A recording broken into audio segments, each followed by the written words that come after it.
друзья, с наступающим Новым годом!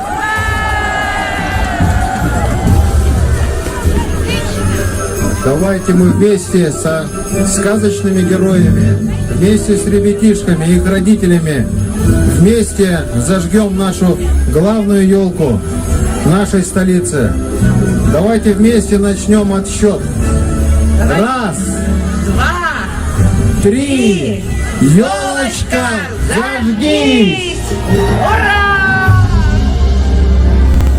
Вот и наступил новый 2023 год. И пришла пора нашему проекту «Пути великих свершений» подводить итоги уходящего года. Слово автору проекта «Пути великих свершений», советнику главы нашей республики Георгию Дмитриевичу Никонову. Уважаемые коллеги, уважаемые друзья, наступил 2023 год. Наш проект впервые в 2012 году начал издавать наш шеститомник, который является основой нашего проекта. И в своего рода это десятилетие нашей деятельности.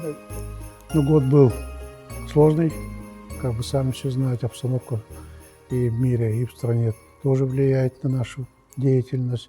Но мы закончили первую серию, первую часть нашего фильма «Пути великих свершений». Это «Сибирский континент. Дойти до края», где мы рассказали в лице казака Дежнева историю Якутии, историю развития России на Дальнем Востоке. Фильм был закончен в марте 2022 года, и 27 апреля на торжественный день для нас, нашей республики, он был показан по телеканалу НВК «Саха» после интервью главы нашей республики Александра Сергеевича Николаева. В последующем несколько раз был показан в федеральных каналах, в частности «Моя планета», «История» и РТР. А также был показан в телеканале НВК «Саха» повторно 2-3 раза. Были у нас несколько презентационных показов нашего фильма в кинотеатрах, который использовался с большим успехом. Фильмы отмечают новизну темы, которые затронуты нашей кинокартине, и необычные подходы к показу той истории, которая была с Дежневым, и той роли Якутии, которая мы знаем как форпоста нашей страны России. Кроме фильма у нас были несколько экспедиций. Это, во-первых, Татинская область в январе 2022 года, в Усмайскую область в апреле 2022 года. И повторно у нас была экспедиция по следам Кулаковского в Татинском области в апреле 2022 года. Начался процесс съемок второго фильма нашей серии. Это будет фильм о судьбе Витуса Беринге, через которого мы бы хотели рассказать о того периоде до XVIII веке, как развивалась Россия, какие были процессы, какие географические открытия, какая история была в том далекое время. И поэтому в сентябре этого года наша съемочная группа «Моя планета», единая медиагруппа, побывала в Камчатской области, это Петропавловск-Камчатском, и дальше в острове Командорские острова, острове Беринга, где залив, где могила Витуса Беринга и его товарищей, и его команды. Поэтому задел на второй фильм сделан большой. Мы думаем, в 2023 году продолжит эту работу.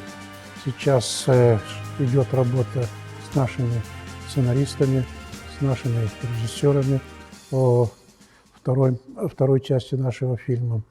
В частности, мы планируем снимать в Охотском тракте, Охотск и металлургический завод, который был построен по указанию Витуса Беринга, о судьбе экспедиции Пронтищева и Латиница, которые погибли около Тикси. И побывать, есть программа максимум дойти до мыса Челюскина, это полуостров Таймыр, наши соседи, это наш Красноярский край. И мыс Челюскин был открыт с Якутска, поэтому мы бы хотели эту точку как бы отметить тоже в нашем фильме. В этом году, в августе, наш фильм был приглашен в фестиваль Русского географического общества и был показан как закрывающий фестиваль фильм в Зарядье и в Москве. Семен Дежнев дошел до края, чтобы открыть для всех нас новые горизонты.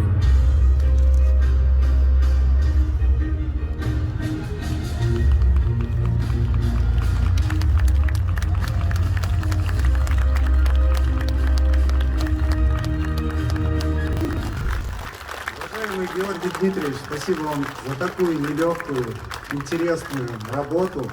Ну и со своей стороны, от имени исполнительной дирекции, я хотел бы вам вручить почетную грамоту за добросовестный труд в области географии за подписью президента Русского географического общества Сергея Кужугетовича Шойгу.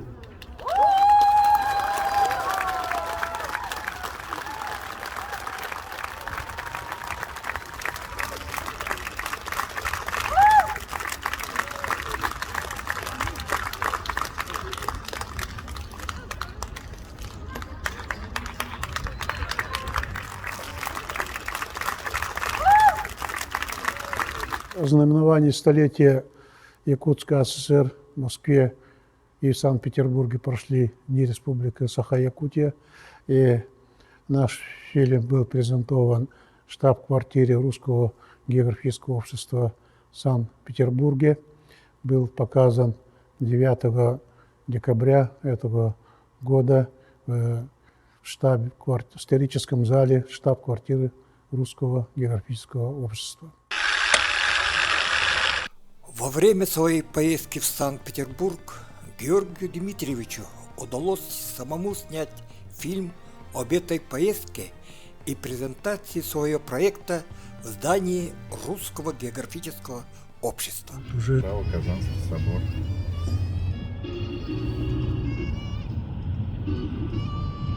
Именно там лежит захоронен Кутузов. Кутузов Голенищ. Да.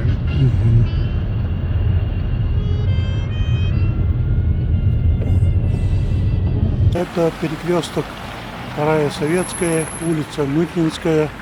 В этом четырехэтажном старом доме родился великий дальневосточник, путешественник, ученый и географ Владимир Клавдиевич Арсеньев. Храм Рождества Христова на Песках, Санкт-Петербург. Здесь был крещен Владимир Клавдиевич Арсеньев. Здесь он венчался в этой церкви, храм Рождества в Песках. Ну, как вы видите, сейчас в рабочем, как говорится, состоянии и идет служба. Памятник Петру Великому. Сенатская площадь, Санкт-Петербург. Памятник поставлен Екатериной II на гром камне, который был специально привезен с Карелии, и с такой двумысленной надписью Петру I от Екатерины II. Мы находимся в Сенатской площади возле памятника Петру Великому, медному всаднику, так называемому, памятник, который поставлен Екатериной Петру I и с такой недвусмысленной надписью Петру I от Екатерины II. Петр Великий в действительности является вдохновителем первой и на Камчатской экспедиции Витуса Беринга. Он, находясь в 1725 году в смертном одре, опять начертал задачи экспедиции собственноручно, что надо найти перешеек с Азией и с Америкой, который должен быть разделить и знать, где начинается и где кончается российское государство. Получилось так, что через 3 дня, как выехала экспедиция из Петербурга, Витуса Беринга, настигла их новость о смерти Петра Великого. Поэтому последнее великое деяние Петра Великого, отправка экспедиции Витуса Беринга, чтобы узнать, где находится конец нашего российского государства, где заканчивается Азия, где начинается Америка.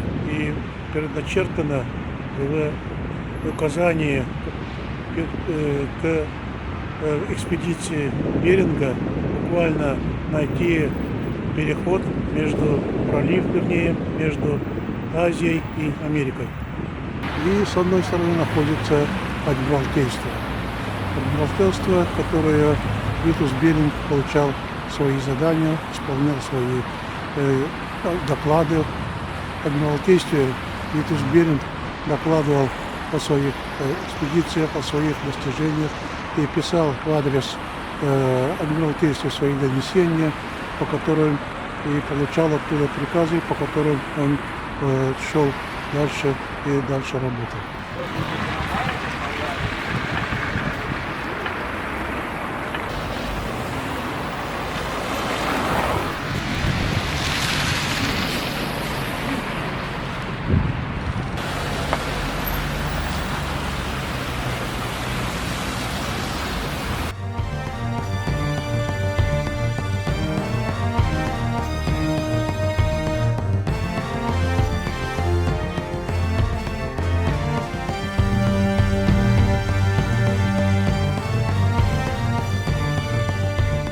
Культуры и быта, да, то есть как осваивать это, тоже же нужно все прекрасно понимать. И если бы, извините, вот эти ссыльные политические заключенные, очень многого бы ведь тоже и на сегодняшний момент не было. И мы тоже хотим вот сделать такой цикл, посвященный тоже вот и ссыльным политическим, которые осваивали тоже, скажем так, исследовали север, и сколько ведь и научных трудов ими сделано.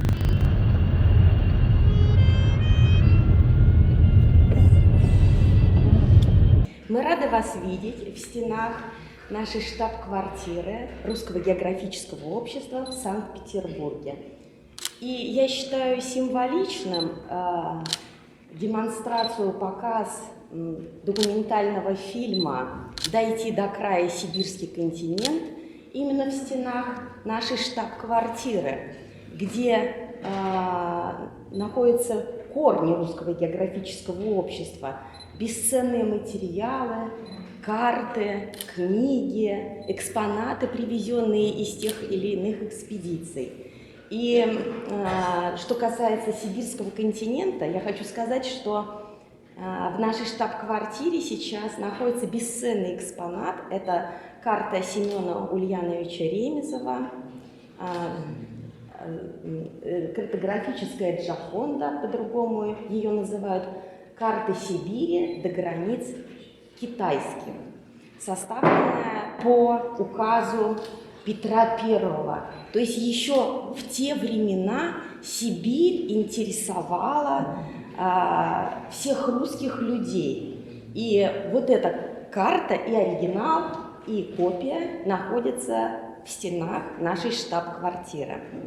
Поэтому я считаю, место для показа фильма прямо четко в цель выбрано. И поэтому мы очень рады и гордимся тем, что этот фильм впервые будет продемонстрирован в нашей штаб-квартире. Спасибо вам большое, и мы надеемся на дальнейшее сотрудничество.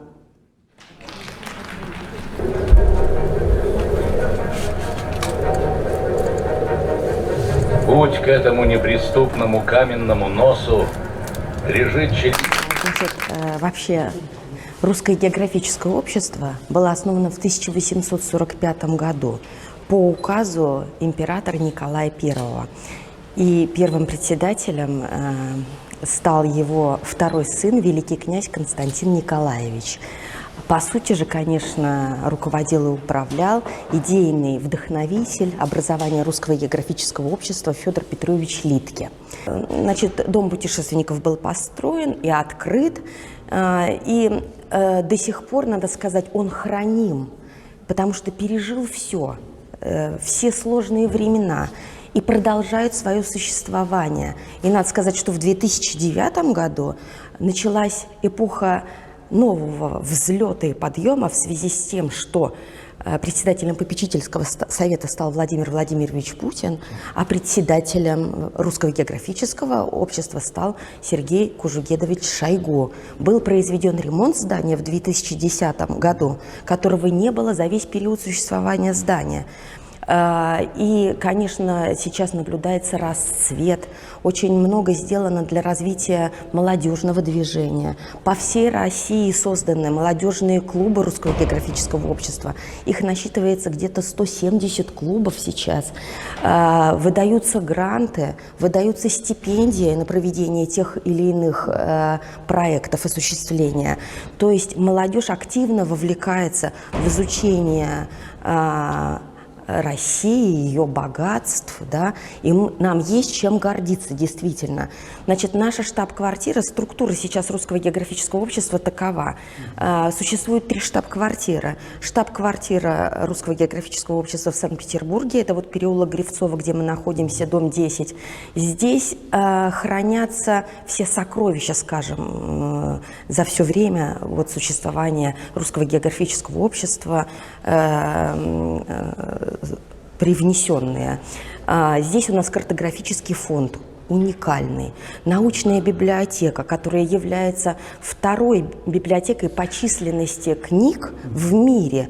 Книг, касающихся научного, содержащих научное содержание, это географии и смежных наук, потому что само общество было создано для изучения земли русской и людей, ее обитающих. Поэтому вот книги, касающиеся всего этого, находятся в нашей научной библиотеке. Значит, около 500 тысяч книг. А первая по численности книг научного содержания библиотека Конгресса США. Вот. И еще у нас, конечно, архив находится на 3-м этаже.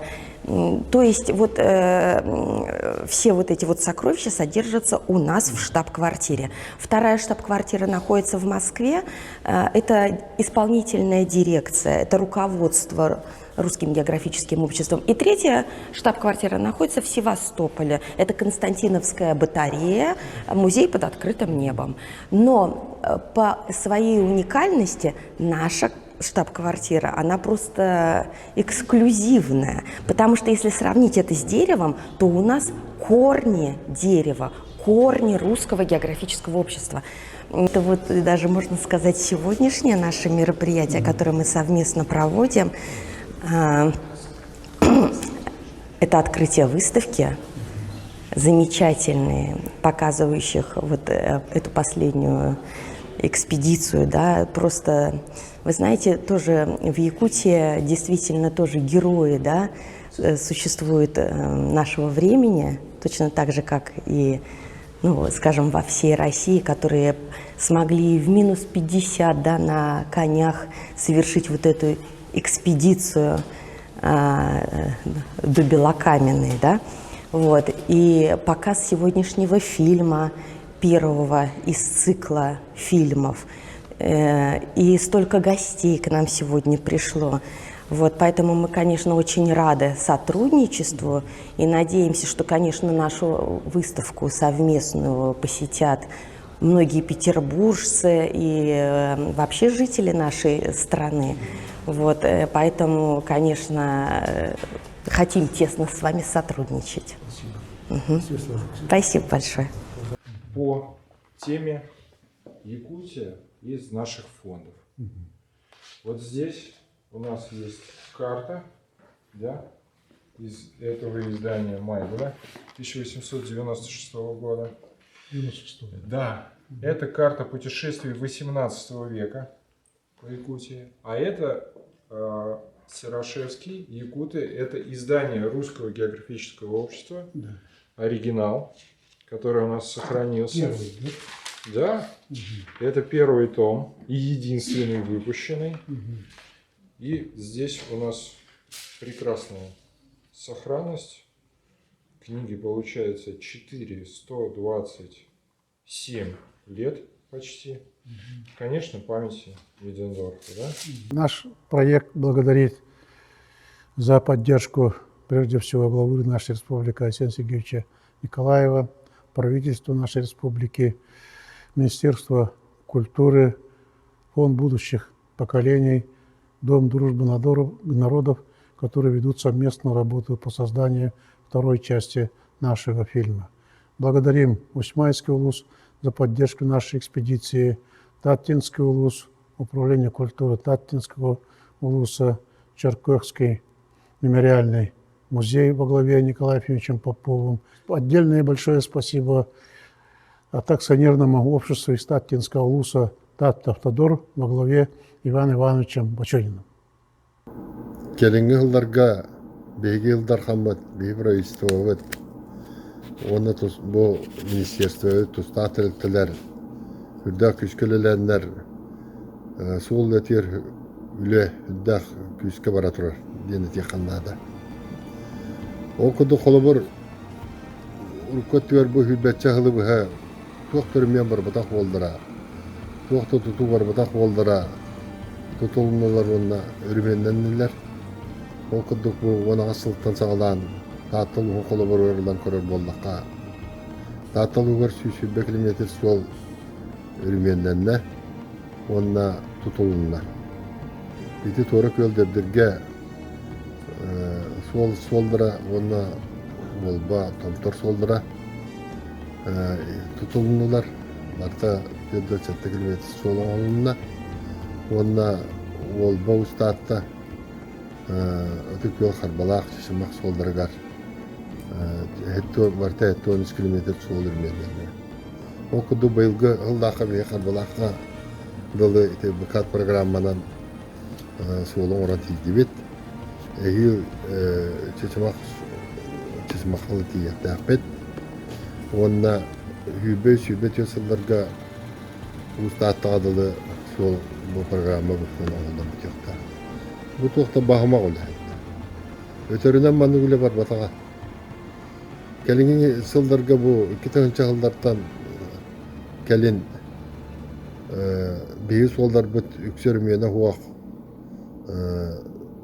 нар содержание хотуар, көрүстире хотуар турбуттара.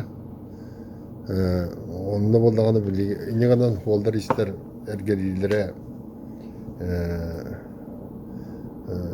үддақ күшке бар бұта.